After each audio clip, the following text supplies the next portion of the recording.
Okay, let's just dive right in. We're heading back to the 17th century, to Safavid Persia. And I want you to just picture this intellectual landscape, one that's dominated by ideas that have been, well, pretty settled for centuries. Right. Especially on the question of what reality is. Exactly. And then one figure comes along, Sadr al-Din Shirazi, we know him as Mulla Sadra, Right. and he doesn't just, challenge the rules, he completely tosses out the game board. That's a perfect way to describe it. Mulla Sadra, who lived from 1571 to 1640, is a genuinely pivotal, a revolutionary figure in Islamic philosophy. So what was the big fight about? For generations, the core conflict was ontological. It was this: what's the fundamental reality of a thing? Is it its essence, so what it is, its blueprint, its unchangeable nature? Or is it its existence, just the simple fact that it is? And I can imagine, for you listening, this might sound a bit like ivory tower abstraction. Well, sure. But the consequences here are they're universe-shattering. I mean, if you redefine reality, you redefine every single thing that comes after knowledge, God, the cosmos, you're changing the very foundation of truth. Absolutely. The main school Mulla Sadra was trained in was Suhrawardi's school of Illuminationism. Their whole doctrine was the primacy of essence, or aslat lamahiyya. Okay. And Sadra's life's work became about establishing his radical counterclaim, the primacy of being, aslat al-wujud.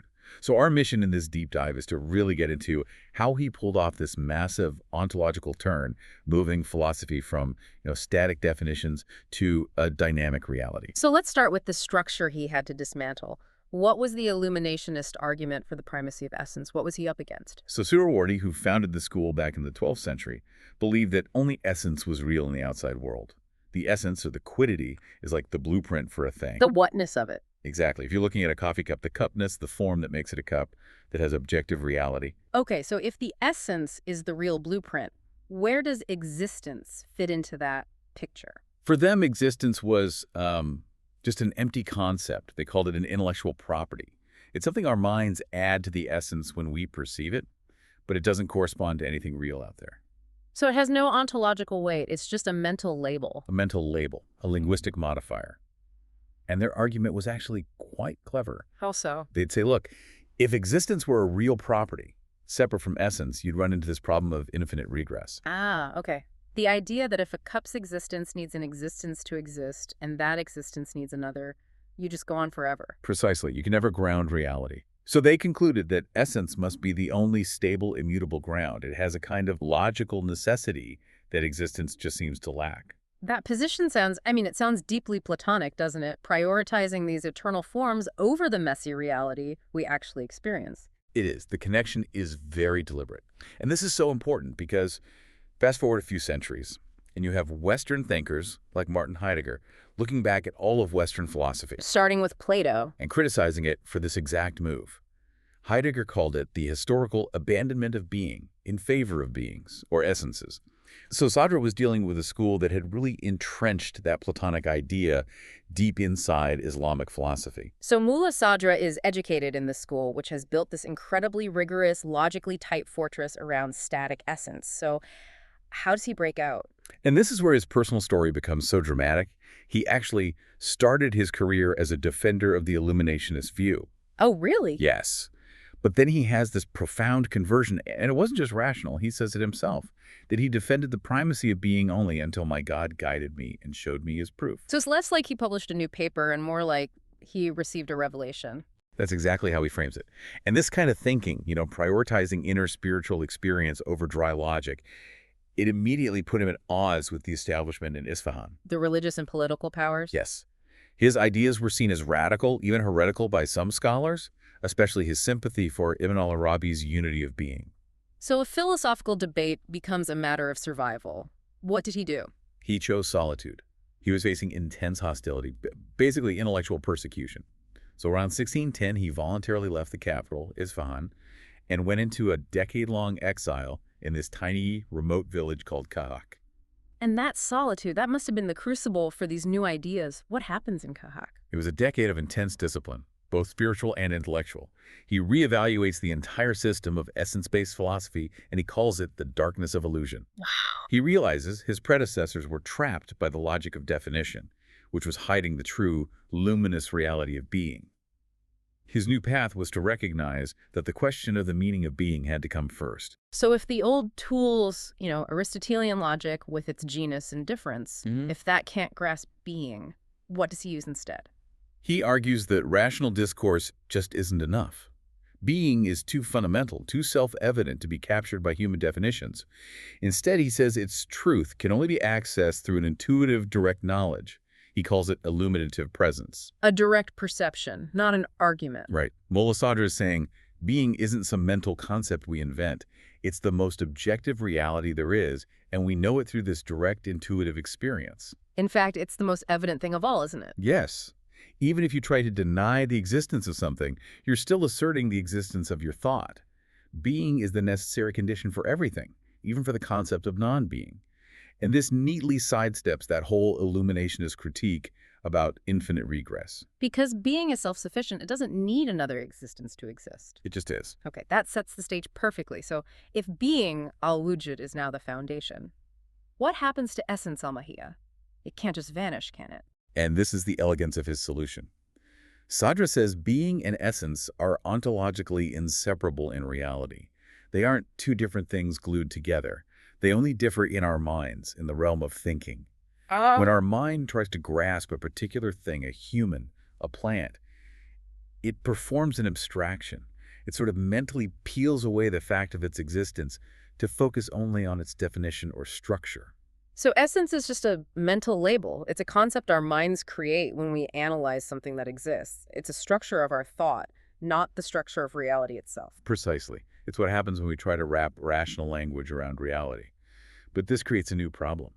If being is primary, how do we even talk about it? You mentioned Aristotle's logic fails here. Right. How can you possibly define the one thing that underpins everything else? Sadra's conclusion is that you can't. Being is inherently undefinable. I mean, any traditional definition needs a genus, a broader category, and a differentia. What makes it unique within that category? But being isn't in a category. It is the category. Exactly. It's the genus of everything. It has no distinguishing marks because it's completely simple, totally pervasive. To define it would be to limit the unlimited. That makes perfect sense. But if you can't define it, how do you account for all the multiplicity we see in the world? If a rock, a cat, and a human are all just instances of one being, why are they so different? And this leads us to what is maybe his most sophisticated concept, the systematic ambiguity of being. Tashkik al-Wujud. Okay, break that down for us. It's the doctrine that allows him to say, being is one single, unitary reality at its core, but it's multiple in how it shows up. It's equivocal, but systematically so. Is there an analogy that can help us grasp that? Yeah, think of a single powerful light source in a room.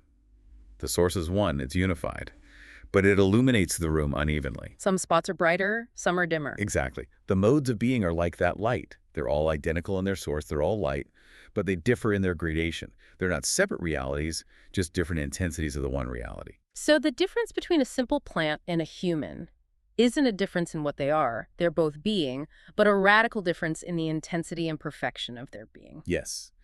These gradations differ in terms of prior and posterior, strength and weakness, perfection and imperfection.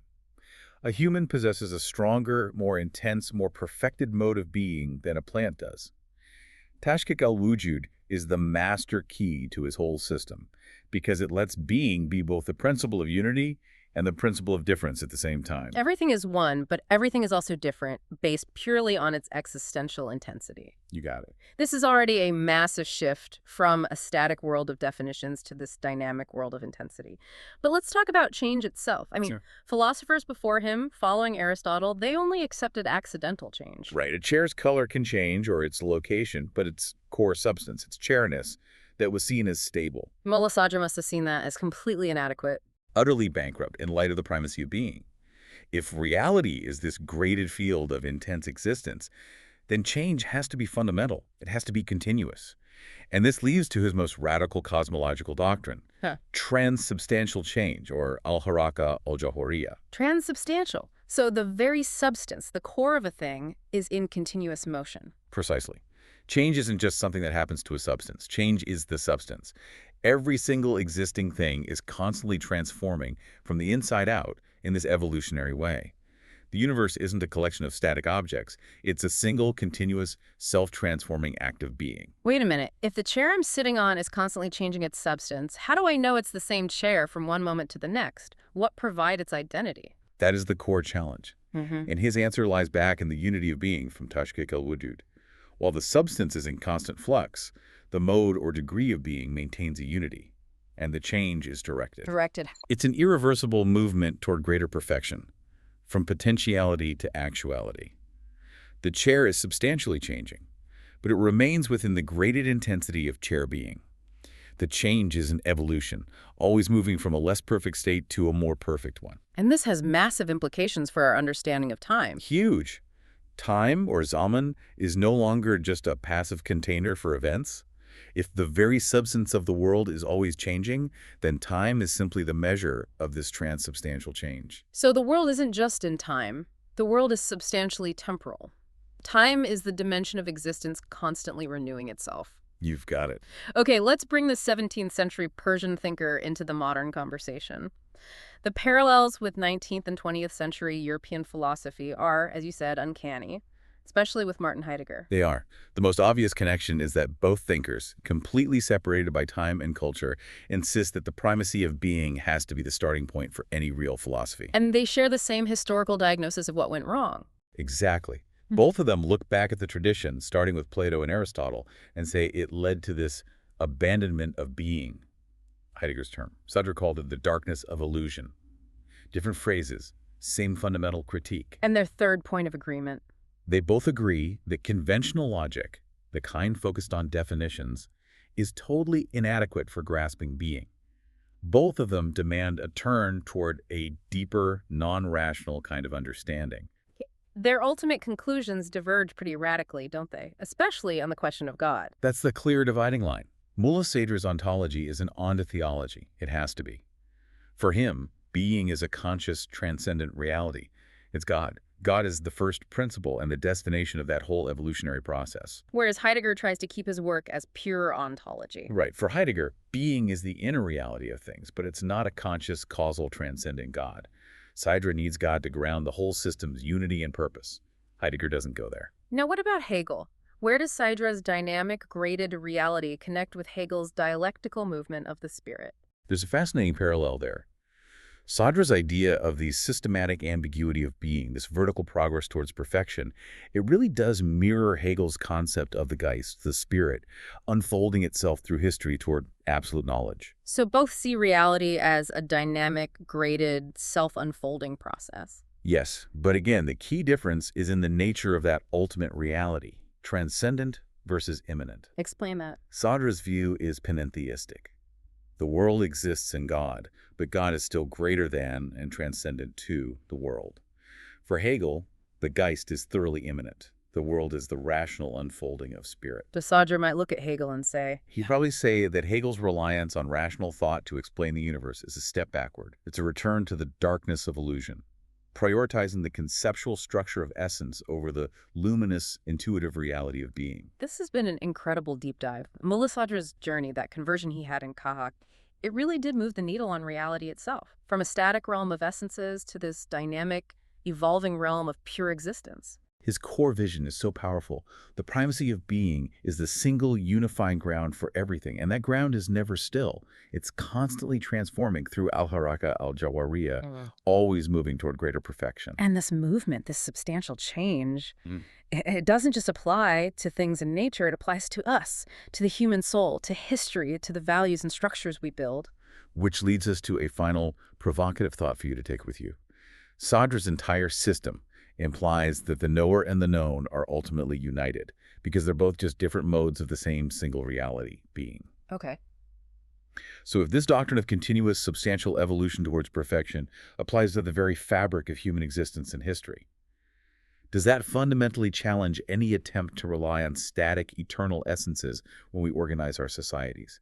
If our ethical codes, our political systems, our social hierarchies are themselves in a state of constant, substantial, irreversible transformation, what does that mean for our search for permanence?